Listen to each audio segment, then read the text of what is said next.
Hello. We have gathered here today in honor of the life of these makeup products. They were long-lived, they were great, but it's time to put them to rest. Oh wow, that was really cheesy and I'm sorry for that. I'm here to spill the tea. I'm here to give my honest opinion. I'm not gonna lie to you. I'm here to share products that I personally, I wouldn't say hate, because hate is just a strong word. I try not to use hate in my vocabulary. Products that I think are overhyped, products I think people talk way too positively about because they're not that good.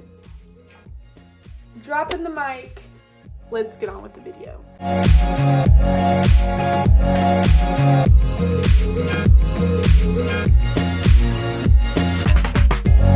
So you've heard it here. I have a very strong opinion about some products that get way too much hype, way too much love, and I've tried them. I've personally tried them. I've given them months of chance. Honestly, I liked them for a long time because people hyped them up so much and I was like, yeah, these are great. And then I used them and like, you know, one day I'm just like, this is not great. Or I use something else that's like the same category. I'm like, this is 20 times better. So I'm just gonna go ahead and get into the video. So here we go. Y'all, I love the Kardashians. I love Kim. I love Kourtney. I love Khloe. I love Kendall. And I love Kylie. But girl, your matte lipsticks are not it. No, in all seriousness, I have 3 Kylie lip shades. I've used them for years. These were like my jam in college. Got out of college, started wearing them for work, because in college, you know, I really would only put these on when I would go out. So I would have them on for like 2 hours at a time, come home, and it would, you know, start to get kind of but nothing for me to really notice, honestly. And from drinking, it just like, I didn't really think about it, you know? Got into the workforce, started working, wearing makeup for long periods of a day, because in college, like, I didn't wear makeup to class, you know? Like, no one really looked good for class. Started wearing these mostly for work. I kid you not, by hour 4, by lunchtime, my lips were so, like, crusty. I hate that word. Crusted. And I would just like flake it off. I'm wearing a Maybelline matte lip shade and not a crust in sight. I have the shades Punk, Malibu, and Spice. Now don't get me wrong, I like the smell, I like the color formulas. I do not like the product formulas. I don't like how they feel. I've only tried the mattes, so like don't come at me velvets or gloss or whatever. Matte formulas, not a fan. Summer is coming up, y'all, and I'm here to share with you the good and the bad sun products, because we all need to know what is good and bad when it comes to self-tanner. I don't have any self-tanner on right now, but will not be applying this. The sad part, this is my second bottle. This was the first self-tanner I ever tried. If you don't know what it is, it's the Isle of Paradise self-tanning water. And when I say like, look, this is my second bottle and I'm over halfway through it. So like, I have gotten the love on this product. The issue I've had, I've tried it with a mitt, a really crappy mitt, and without a mitt, and it is streaky as heck. Influencers who have tried this are gonna tell you otherwise. They're gonna say it doesn't streak, I have no problems with it. The problem with this is it goes on clear. The Loving Tan, the mousse, that is what I now use, love it, goes on, you can already see the tan, so you can see where you've applied it. This, you have no clue where after you've sprayed it and you rub it in. I usually use my hands, so as I'm rubbing it in, I literally just have to see where my leg's kind of sticky to know where I've applied it. So it's so hard for me to get an even coat with this. I've never tried any other of the Isle of Paradise, you know, the face one. I've only tried Isle of Paradise self-tanning water in dark. This is the darkest color. I gave this a lot of love. I've given this a lot of time. It's time to go in the trash. I've seen a lot. I bought this because there's so many Instagram bloggers who rave about the Estee Lauder Double Wear Foundation. Now, let me clarify. I love the way this looks on my skin. My skin looks amazing when I wear this, okay? I have very sensitive skin. I have acne prone, oily in the T-zone, but pretty combo normal skin when it comes to oil. But this breaks me out. It breaks me out kind of bad. Not like I can wear it one time and like be good if I just like am going to brunch or like doing something that I know I'm gonna be wearing this for a couple hours and just like want a good foundation. Like I know that I can count on this. I wear this in the shade 1W2 Sand. It's my perfect color. No problems with the color. There's a lot of color ranges, but it definitely leaves oil kind of build up, creases, and it breaks me out.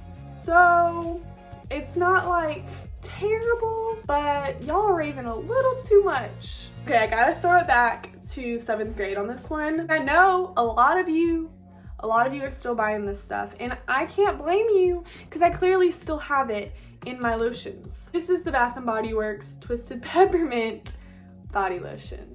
I have a lot of Bath & Body Works products. I have built up a collection over the years, buying the holiday scents, getting gifts. I feel like that's just a common gift when you don't know someone. You're like, well, everyone loves Bath & Body Works, like scents, like they're cute, they smell good. My skin just really doesn't like over fragrance. Like I have sensitive skin on my face, and I definitely have sensitive skin on the rest of my body. Not necessarily with breakouts, like I don't have breakouts on my back or my chest. I just get like this weird red, like irritated patches in certain areas of my skin when I use over fragranced lotions. And I just feel like the peppermint, it's too much. My dad, y'all, loves this. If you go in his office at home and you open one of his drawers, he will have 10 bottles of these because he swears by it, and every holiday he has to get a new one. But it just doesn't do the thing for me. This one is not as widely talked about. I'm kind of ashamed to say this is my 3rd bottle.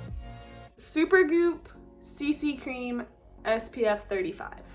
I started using this from a girl on Instagram who had really bad acne, and she wrote a whole blog about her story, and this was one of the products she said she used. She puts this on with Bare Minerals, which is what I use, which I like, on top of it, good to go. So I bought this, used it just by itself. I didn't put foundation on top of it, and y'all, like, oil pit. Like, you would have thought I dabbed vegetable oil all over my skin and like called it a day. I let that go on for a year and a half. I wore this, went through 3 or 4 bottles of this for a year and a half, close to 2 years. I wore it like this was a part of my everyday skin routine. So whenever I had a 9-to-5 job, I wore it every day to my 9-to-5 job. Never really just set in my skin. I feel like how I put it on, like that's how it set on my skin. It didn't oxidize, it didn't change.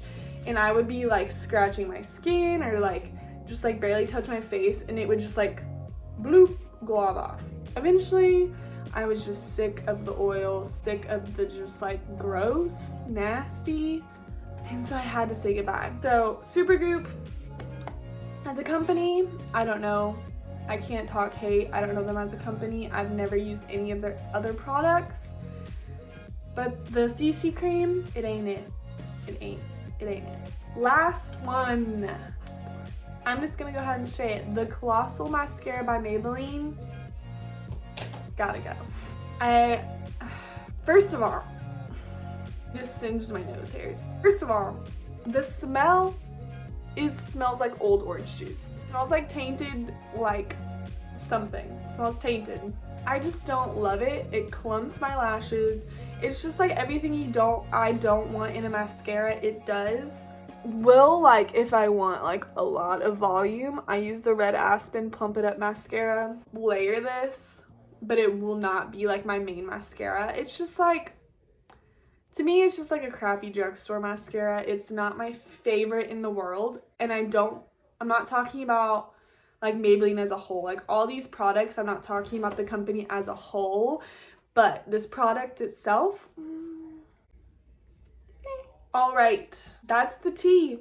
I I hope that this video was informational for you. I hope that this was a learning experience for you, or if you were thinking about buying any of these things, looking into any of these products, I hope this helped you. I'll have a disclaimer that some people love these things, and that's totally okay. Everyone's different. This is my experience. This is how my body has reacted to these products. And I'm not gonna be buying them. Honestly, I have kind of a lot of stuff that I'm not a huge fan of and won't be buying again. I just didn't want to make this video like 30 minutes long because it could be.